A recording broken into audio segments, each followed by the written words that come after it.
Bunda-Bunda, kembali lagi pastinya masih sama aku Putri Andriana dalam acara Persembahan untuk Bunda, Bunda Cerdas Keluarga Bahagia. Dan masih sama Mbak Tiara, masih bahas soal baby blues dan PPD. Ini aku seneng banget jujur, karena ini jadi pengetahuan baru aku yang mungkin nanti juga akan menjadi calon ibu ya pastinya. Jadi bisa belajar nih sebelum merasakan punya anak, tahu dulu nih secara teori gitu, baby blues dan PPD itu apa sih. Dan tadi kan kalau misalnya di segmen sebelumnya terakhir kita bahas, mungkin buat para bunda-bunda ada yang mengalami baby blues tapi nggak perlu datang ke psikolog karena pemulihannya tuh cepat atau menunjukkan tren yang positif. Tapi kalau misalnya memang yang perlu nih psikolog nih Mbak Tiara, itu biasanya Mbak Tiara selaku psikolog tuh cara menanganinya tuh gimana dari segi psikolognya? Pasti pernah dong? Pernah ya? Sekali ya. Kalau misalnya dari segi bantuan profesional gitu ya, terkait dengan bagaimana cara menangani baby blues ini, tentu kita mencari tahu dulu gitu. Kira-kira bentuk dukungan apa yang dimiliki oleh ibu ini gitu. Misalnya dari faktor suami mau bekerja sama, kemudian juga kira-kira ada yang pihak yang membantu nggak ketika dia berada di rumah seperti itu, dan kita akan fokus untuk memaksimalkan dukungan yang berada di sekitarnya tersebut. Kadang masalahnya itu sebenarnya sesederhana dukungan yang diberikan oleh orang-orang sekitar itu kurang pas caranya dengan yang dimiliki oleh ibu gitu. Dan juga misalnya karena adanya perbedaan pengetahuan gitu antara misalnya orang tua mertua dengan anak gitu. Dan jadi biasanya juga yang akhirnya dilakukan itu adalah memberikan pelatihan gitu dalam tanda kutip untuk bagaimana caranya bisa berkomunikasi kepada pasangan, kepada keluarga terdekat terkait dengan sebenarnya apa sih yang dia butuhkan seperti itu. Kemudian juga baru setelah kita berusaha untuk menguatkan akarnya dulu tuh dari komunikasi dengan keluarga terdekat, baru kemudian misalnya disarankan hal-hal lain seperti misalnya olahraga kalau misalnya kondisi fisiknya sudah memadai gitu, sudah memungkinkan gitu, karena kan olahraga itu sudah banyak sekali penelitian yang membuktikan bahwa olahraga ini bisa sekali mengeluarkan hormon oksitosin gitu dari dalam tubuh. Dan hormon oksitosin ini adalah yang dalam tanda kutip bertanggung jawab gitu untuk menaikkan mood gitu, kemudian membuat kita merasa lebih happy, merasa lebih lapang seperti itu. Jadi kita membantu diri kita juga, membantu diri kita secara fisiologis untuk menghasilkan hormon-hormon oksitosin tersebut ya tadi melalui olahraga atau misalnya sekedar jalan keliling komplek gitu, seperti itu. Berarti memang lagi-lagi sebetulnya support system pertama itu adalah sekitar kita mau nggak mau ya, keluarga. Itu paling penting, baru nanti diikuti dengan support-support lainnya mulai dari olahraga atau aktivitas-aktivitas yang bisa meningkatkan hormon oksitosin tersebut. Betul. Nah tapi kalau misalnya dari pengalaman Mbak Tiara nih, mungkin kan sudah menghadapi banyak apa ya bahasanya sih kalau bukan pasien apa ya? Kasus ya mengenai baby blues dan PPD ini. Itu kalau misalnya memang tidak segera ditangani, efeknya tuh apa sih? Efek panjangnya tuh atau efek jangka pendeknya tuh apa biasanya? Oke. Misalnya kita berbicara gitu ya tentang kasus baby blues atau PPD yang tidak tertangani, tapi mungkin kondisinya sampai sekarang orang tua dan anaknya masih ada gitu ya. Karena kan kalau misalnya kita bicara worst case-nya, mungkin kalau misalnya ini agak sedikit dark sedikit gitu Tapi maksudnya kalau misalnya kita bicara tentang kasus-kasus orang tua, ibu gitu melukai anaknya, membunuh anaknya, kita perlu tahu dulu gitu di belakangnya itu seperti apa. Apakah memang ada kondisi-kondisi seperti ini yang tidak tertangani dan tidak memperoleh dukungan yang mumpuni gitu dari lingkungan sekitarnya seperti itu.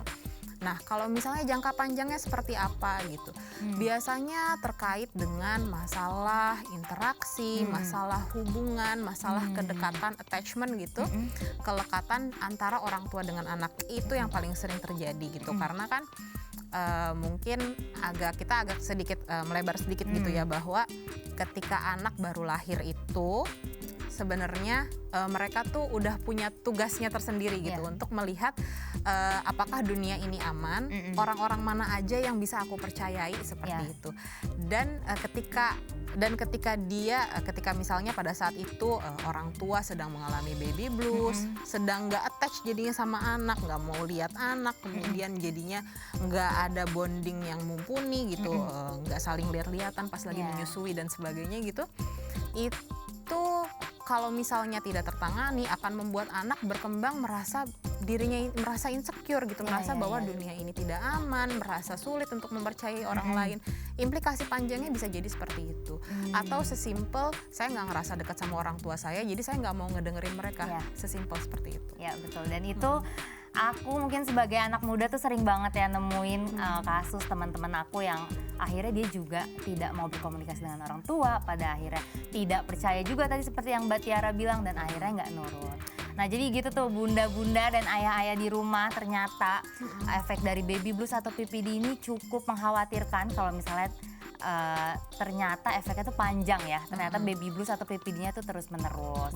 Nah tapi Mbak Tiara aku juga mau nanya, ini misalnya mungkin di rumah bunda-bunda pada nonton nih sedang mengandung gitu ya, itu ada nggak sih cara untuk mencegah supaya nanti tidak mengalami baby blues atau depresi tersebut, atau mungkin minimalisir tuh ada cara mencegahnya nggak? Oke. Yang paling penting yang pasti mengedukasi diri kita sendiri gitu, mengenai kemungkinan apa saja sih yang akan terjadi ketika nanti kita melahirkan. Oke, salah satu apa ya istilahnya, penyebab gitu dari baby blues ini, salah satu yang cukup banyak itu adalah juga struggling dalam hal menyusui gitu. Kadang mungkin kalau misalnya kita sebagai orang awam gitu kan mungkin merasa menyusui kan gampang gitu kan, tapi sebenarnya itu merupakan suatu kondisi yang sulit gitu, perjuangan yang sulit, sehingga juga kerap kali ibu jadinya ya itu dia tadi kan, maksudnya jadi merasa stres, jadi merasa kok kayak gini sih, nggak sesuai dengan ekspektasi di awal gitu. Jadi selain mencari tahu tadi misalnya tentang apa-apa saja sih yang bisa menyebabkan baby blues gitu, misalnya dengan menonton video ini itu juga menjadi salah satu metode pencegahan juga gitu. Baby blues, kemudian juga apa itu PPD, kemudian cara pelekatan dalam menyusui itu seperti apa sih yang bagusnya gitu, kemudian juga kira-kira apa aja nih yang perlu aku komunikasikan kepada pasangan dan juga kepada keluarga terdekat gitu.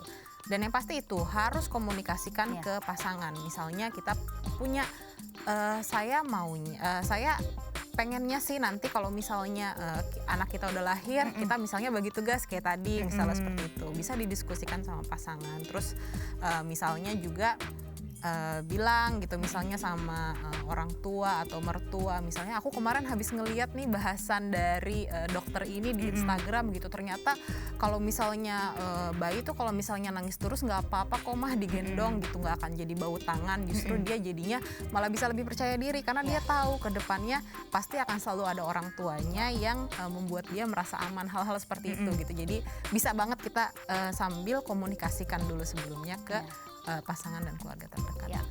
Oke, aku setuju banget nih. Jadi gitu ya buat bunda di rumah. Jadi baby blues nih atau PPD ini tuh merupakan satu hal yang biasanya umumnya tuh terjadi sama bunda-bunda yang baru saja melahirkan. Tapi semua itu bisa dicegah atau mungkin bisa dibantu dengan support atau dukungan sama pasangan atau orang-orang di rumah.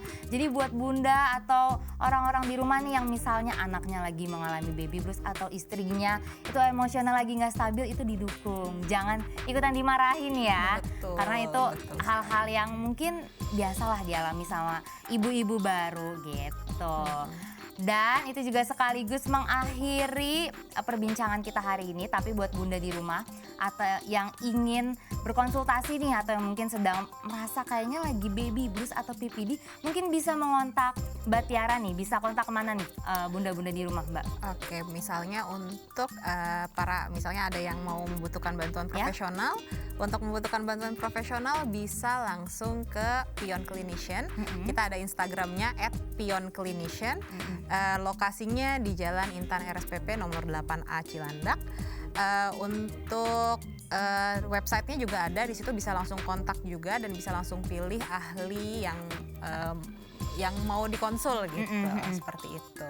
Jadi bisa langsung ke Pion Clinician. Ya, oke. Atau mungkin para bunda bisa dilihat di bawah ini ya, kontak-kontaknya dan bisa menghubungi langsung. Ya, sekali lagi terima kasih Mbak Tiara sudah menyempatkan waktunya datang ke Mata TV. Dan juga terima kasih kepada bunda-bunda yang telah menyaksikan persembahan untuk Bunda hari ini. Tapi jangan lupa terus saksikan persembahan untuk Bunda episode lainnya, karena Bunda cerdas, keluarga bahagia hanya di Mata Milenial Indonesia TV, matanya Indonesia. Bye.